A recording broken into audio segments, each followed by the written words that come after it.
Magandang hapon kabayan, panibagong araw naman. This is our 29th day here in Viaduct. Ayan, ito yung mga nakolekta namin sa loob ng tangke. Ngayon maglalagay naman na sila ng litong silver.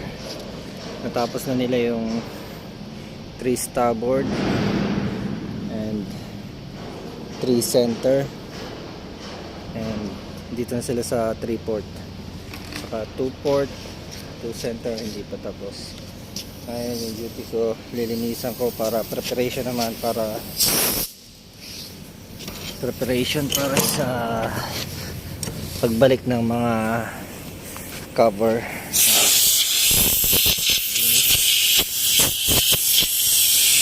I-areahan ko lang yung mga butas para pag balik na mabilis na.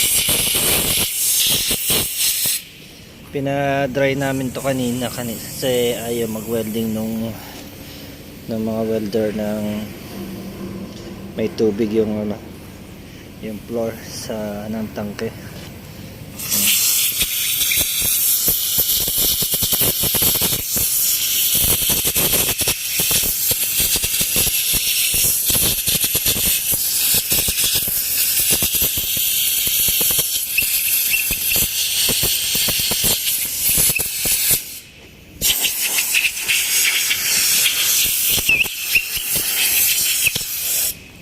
Ayun, malinis na. Ayan, lahat to. Dami rin tong manhole. Ayan. Alright. Malapit na kami matapos. Siguro mga 13 to 14 days na lang, alis na kami. Ayan. Alright. Rock and roll.